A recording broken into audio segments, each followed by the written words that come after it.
yang saya katakan tadi mulai didirikan tahun 1865. Kita hitung sekarang 150 tahun lebih umur.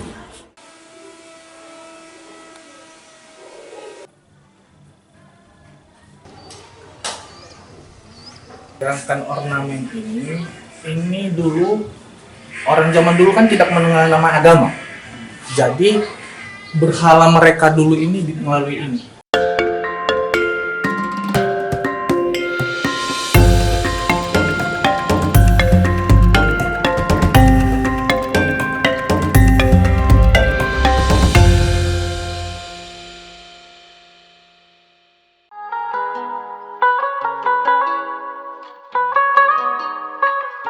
Pulau Nias adalah sebutan untuk pulau dan kepulauan yang terletak di sebelah barat Pulau Sumatera dan secara administratif berada dalam wilayah Provinsi Sumatera Utara.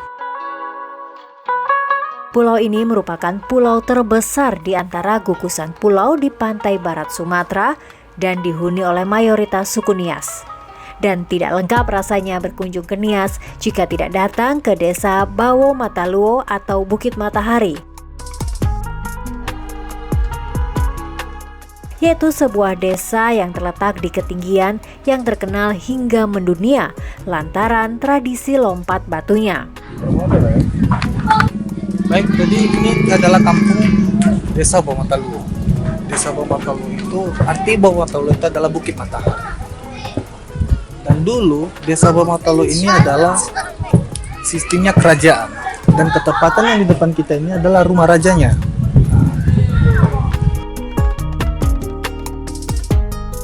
Selain tradisi lompat batunya, Desa Bawo Mataluo juga masyhur di seantero negeri hingga ke mancanegara lantaran keberadaan peninggalan sejarahnya, yaitu Omohada Nivolasara atau rumah adat Nias berbentuk seperti perahu yang dahulu kala merupakan tempat tinggal resmi Raja Nias beserta ratu dan seluruh keluarganya. Dan setelah berabad-abad berdiri, Omohada Nivolasara itu tetap kokoh keberadaannya dan kini dihuni oleh 3 keluarga dari keturunan kelima Raja Nias. Berarti 3 keluarga tinggal di sini. Oh, berarti 3 keluarga yang tinggal di rumah adat ini, Pak? Iya. Di sini dulu para tokoh atau istilahnya raja dulu di sini dulu kalau mereka melakukan rapat atau pertemuan di sini. Sini duduk semua. Nah, di bawah ini anggota pramenterinya di bawah ini. Baru anggota rapat di bawah. Di Desa Bawo Mataluo sendiri, Bang, ada terbagi berapa lorong ini, Bang? Ada 1, 2, 3, 4, 5 lorong. 5 lorong ya. Nah, kalau yang ini namanya lorong Lew. Jalan utamanya, Bang, ya? Ya, sebelum kita masuk ke rumah, maksudnya ke pusat desa ini, kita bakal melewati namanya lorong Lew. Kemudian, Bang? Sedangkan yang ini, yang sebelah ini adalah namanya lorong Alambaa. Kalau yang di samping rumah adat itu namanya lorong Lasara, di mana masyarakat sini yang memakai kendaraan mereka melewati dari sini. Konstruksi Omohada Nivolasara sangat unik lantaran dibangun tanpa paku, hanya dengan pasak kayu untuk mengikat dan menyambung palang kayu satu dengan yang lainnya. Oke, jadi kenapa ada rahang babi di rumah ini? Rahang babi ini menyebabkan bahwasannya dulunya tahapan rumah ini itu akan disembelih satu babi, satu. Makanya sekian banyak ada babi di sini, jadi tahapannya lah itu dari fondasi, habis itu di lantai satunya, habis itu sampai di dane, habis itu sampai di atas itu. Kalau jumlahnya sih, saya pun kurang tahu, tapi dibilang kata-kata orang dulu ya, yang orang-orang tua di sini kurang lebih 180. Pada bagian bawah rumah disanggah oleh kurang lebih 60 tiang yang saling menyilang dan beberapa di antaranya merupakan tiang kayu gelondong yang sangat besar.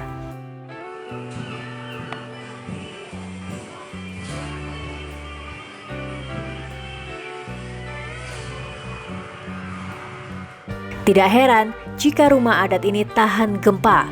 Sementara itu, melongok bagian dalam Omohada Nivolasara ternyata penuh dengan hiasan yang syarat dengan makna, termasuk ukiran yang melambangkan mahkota yang dikenakan raja dan ratu pada saat itu, serta topi raja yang disimpan dalam sebuah tempat kaca. Sedangkan ukiran ini melambangkan bahwasanya mahkota raja. Nah, sedangkan yang di sebelahnya ini mahkota ratu. Gerakan ornamen ini dulu orang zaman dulu kan tidak mengenal nama agama. Jadi berhala mereka dulu ini melalui ini, patung ini. Tapi dulu ada patung di sini, tapi patung sudah disimpan. Inilah dulu tempat berhala mereka. Nah, sedangkan kenapa ukiran kapal? Dulu kan orang zaman dulu tidak mengenal nama tulisan, mereka menyampaikan sesuatu itu melalui simbol atau ukiran. Jadi ini menandakan dulu VOC pernah datang di sini, makanya adalah ukiran. Sedangkan ukiran ini kalau bahasa Indonesia-nya, bahasa Indonesia itu kolo-kolo. Nah, artinya lambang kebesaran rumah adat ini. Inilah. Ini adalah tempat perhatian. Jadi di rumah ini ada dua. Satu di belakang tembok ini, dan satu lagi sedangkan ini. Kenapa ada dua? Dulu masih terkenal namanya mistik. Jadi kalau misalnya ada tamu yang pinjam, itu akan dimas secara langsung, biar tidak terduga bahwasanya ada diracuni atau diguna-guna. Sedangkan yang ini adalah topi raja. Topi raja yang ini kalau bahasa Indonesia adalah tabu. Tapi kalau bahasa modernnya Indonesia sih beduk kalau lebih dikenal. Dan ini gantungan rantai ini itu senyawa. Jadi dibunyikan ketika kalau misalnya ada acara adat, kalau meninggal garis bangsawan atau bangsawan, ini akan dikenakan. Pada Omohada Nivolasara terdapat ruangan luas yang difungsikan sebagai ruang utama raja saat menerima para pejabat kerajaan, tamu-tamu penting, dan juga masyarakat. Sementara di sisi bagian depan yang menyerupai balai panjang dan posisinya sedikit lebih tinggi menjadi tempat duduk para pembantu raja saat digelarnya sarapan atau pertemuan. Sedangkan yang ini bahasanya batu. Dulu kalau misalnya tokoh-tokoh adat tidurnya di sini, dan masyarakat yang maksudnya rumahnya penuh, mereka tidur di sini. Inilah fungsinya dulu. Di sisi lainnya atau tepatnya di sisi bawah dari balai panjang terdapat lempengan kayu besi utuh sebagai ubin yang biasanya menjadi tempat tamu terhormat untuk duduk. Kalau yang ini tempat jajaran silang. Di atas ini namanya dane-dane ini khusus untuk tempat para siulu. Jadi di Desa Lolotolo ini ada namanya siulu dan silang. Itulah tata kerajaan dulu. Terus yang di bawah bang? Nah, sedangkan yang di bawah ini adalah tempat kumpulan masyarakat dulu. Di bawah. Sedangkan ini adalah tempat duduk raja dulu. Tapi ini adalah replikanya. Dan sedangkan ini adalah tempat duduk ratu. Jadi tempat duduknya ini saling berhadapan, bukan berdampingan. Selain keberadaan Omohada Nivolasara yang menjadi saksi sejarah keberadaan Kerajaan Nias di Desa Bawomataluo, juga terdapat fakta menarik yang tidak semua orang tahu, khususnya para pendatang. Ya, setiap kendaraan yang melintas di tengah-tengah desa ini dilarang menghidupkan mesin, baik warga setempat maupun orang luar.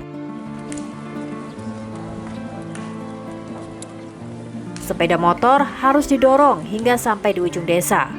Hal ini dilakukan untuk menghindari kebisingan dan juga menghargai keberadaan Omohada Nivolasara, rumah adat besar yang menjadi kediaman resmi raja pada zaman dahulu. Nah, kalau itu sih sebenarnya kita pakai logika aja ya. Ini kan rumah raja. Iya. Di mana-mana namanya kalau kita lewat di rumah raja pasti kita menghargai. Makanya dijadikan satu budaya di mana ketika memang ada masyarakat di sini yang mempunyai kendaraan akan dimatikan di batas singgasana raja ini. Barulah disorong, biarpun rumahnya di ujung sana tetap disorong. Dan itu udah jadi aturan adat di sini. Desa Bawomotolo ini ya termasuk desa ya di mana desa yang masih menjaga kelestariannya, baik dari peninggalan adatnya, dan tentunya juga kita sebagai ikon Nias di sini. Meski masih berdiri kokoh hingga saat ini, namun tidak bisa dipungkiri jika kondisi Omoha dan Nivolasara juga sudah sangat memprihatinkan lantaran dimakan usia. Iya. Walaupun sedikit ada satu rumah baru, istilahnya itu rumah modern, tapi maunya itu diupayakan, dibangun rumah ada seperti yang aslinya, tapi karena biaya tidak mampu juga, makanya ya begitu sajalah. Butuh peran serta pemerintah, baik pusat maupun daerah, untuk ikut menjaga kelestariannya. Yang saya katakan tadi, mulai didirikan tahun 1865. Kita hitung sekarang 150 tahun lebih umur. Karena jika tidak, bukan tidak mungkin ke depannya rumah adat yang syarat dengan sejarah ini akan hancur dengan sendirinya. Kejadian yang kita semua pasti tidak menginginkannya. Menurut pengamatan saya selaku ahli waris, yang tertua sekarang generasi kelima, kalau kita pikirkan, walaupun sering juga saya sampaikan keluhan lewat dinas pariwisata, tapi sekarang masih belum terjawab.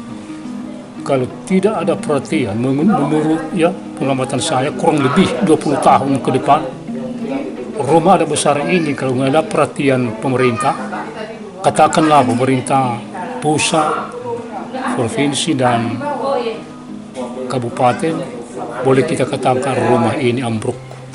Sangat kasihan nanti dari generasi baru, dari cucu cicit kita, kalau mereka tidak sempat melihat nanti sangat kasihan.